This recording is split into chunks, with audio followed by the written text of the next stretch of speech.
What's up, YouTube, and welcome to Codename Scream. I am that horror guy, and please make sure to like, subscribe, and ring the bell for notifications for all things horror. Welcome to another episode of With That Being Said. Over the last few weeks, I've been going through my top 5 favorite horror films of all time, as requested by you guys. As it so happens, throughout the Slash-a-thon matchups where I was putting in the originals versus the remakes there for a minute, some of those originals were actually in my top 5. So last week when I covered Hellraiser, I actually promoted my 5th favorite horror film of all time to my 4th so we could cover from there. But because of the fact that we've covered so many, at this rate I decided what we're going to do is cover the back half of my top 10 of the films that are left that I haven't covered from this point on. If you haven't checked out any of the previous With That Being Said to this point, please make sure to go back and take a look at them. We're going to do things a little bit differently today versus normal. I'm going to go ahead and just tell you guys what those films are and just a brief what I appreciated about them, and not so much dive into them as I normally would, like the typical reviews you guys are used to. However, if there is, or multiples, or if you end up wanting all of them, sound off in the comments below, send me a message on Instagram, Twitter, or email me, and tell me if there are certain films or if you want to see full episodes of these individual films. I'll be more than happy to go back and do so. So we're just going to do kind of like a blanket statement for all the rest of them. So to this point, we are going to start at number 7 because we've covered 6 of my favorite horror films in previous episodes to this point. So my number 7 favorite horror film of all time is the 2011 film You're Next. The thing I really appreciated about this was up until this point I felt like the slasher genre as a whole was starting to become kind of stale, nothing really fresh and new, and there weren't a lot of like big reveals and big surprises at the end of films. They were all starting to seem very just redundant to a point even. This was the first film in a while that I really appreciated the reality of it. And I really appreciated the big reveal at the end of the film, that the whole entire time the brothers were the ones that were in on it, hired these ex-cons to knock off the family so they could split the fortune and then just take out everyone else along the way. It was an interesting concept. I really can't, rant much more about this film other than Erin, our final girl from that film. She was awesome. She grew up on a compound in Australia, a survivalist compound, so learned how to survive any element and anything that was thrown at her, and she put that expertise to use when it was coming into picking off all these cons one by one.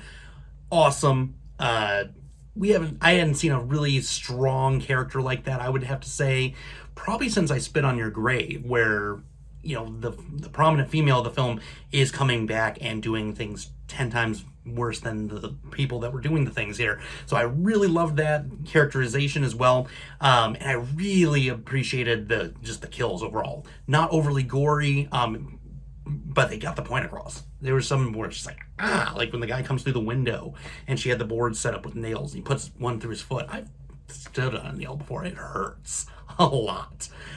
So there was a lot of realistic values to that. Absolutely amazing film. Cannot rant anymore about that. My number 8 pick on my top 10 is the 2007 film 1408. You're taking 2 of my favorite actors in the entire world and putting them in the lead roles with John Cusack and Samuel L. Jackson. I am a huge Cusack fan. There hasn't been a movie he's been in I haven't seen, and I could probably quote the majority of them, unfortunately for some of the gentlemen that usually sit in this room with me. Absolutely amazing adaptation from a Stephen King story. This was actually a short story in his short story book, Everything's Eventual.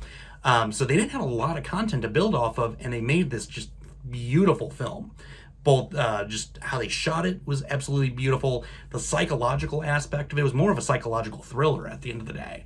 The thing that I really appreciate about Stephen King as a writer is he takes so much time with character building. Gets you to really know the people that are in these stories, and then you can kind of get to their level and relate. And I felt that this was one of the few films that were adaptations of his works where you actually felt that. You actually knew John Cusack and the struggle he went through to this point, and then everything he went through in the room up to that point. And then you've got the hotel manager is Samuel L. And not only is it Samuel L., it's him being the hotel manager. There wasn't much of a difference. He still was snarky as ever, as he always is. and just an absolutely fantastic casting choice, even with Cusack's wife and daughter that make throughout the film when they're doing the flashbacks and when he's hallucinating things in the room, and you get to be introduced to them, and you feel like you relate to these characters. It was just absolutely beautiful storytelling, beautiful cinematics, and it just really messed with your head quite a bit, and that's something that doesn't get seen very often. And like I said, I would say probably the strongest adaptation for a Stephen King book, next to these new sets of It films that we just got in the last few years. Those were just, you were almost there to being word for word in certain aspects. So it was awesome. Being that is probably my favorite book in the world, and to see that come to life, it was amazing. But we're not talking about that any longer. So then my number 9 horror film of all time is the 1991 Child's Play 3.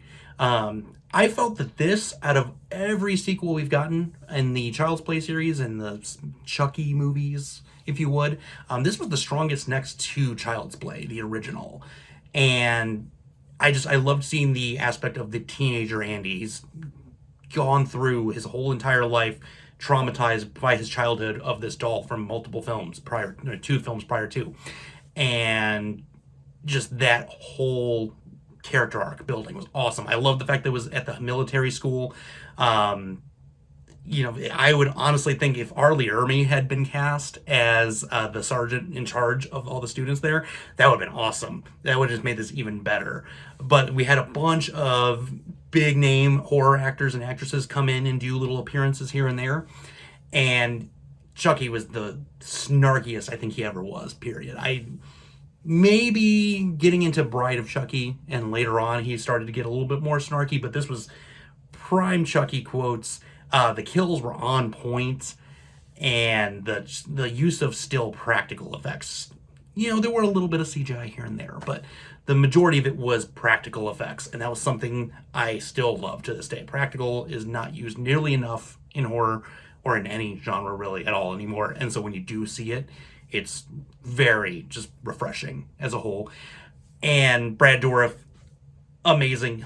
There will never be another Chucky. Yeah, we've gotten another one in the remake, but Brad Dourif's the Chucky, always will be. And this by far, like I said, was probably better, if not right there on par with Child's Play, the original. Love it or hate it. Then for my number 10 of all time, the last one that I'll quickly go over here is the 1993 Jason Goes to Hell, The Final Friday, the 9th film of the Friday the 13th series.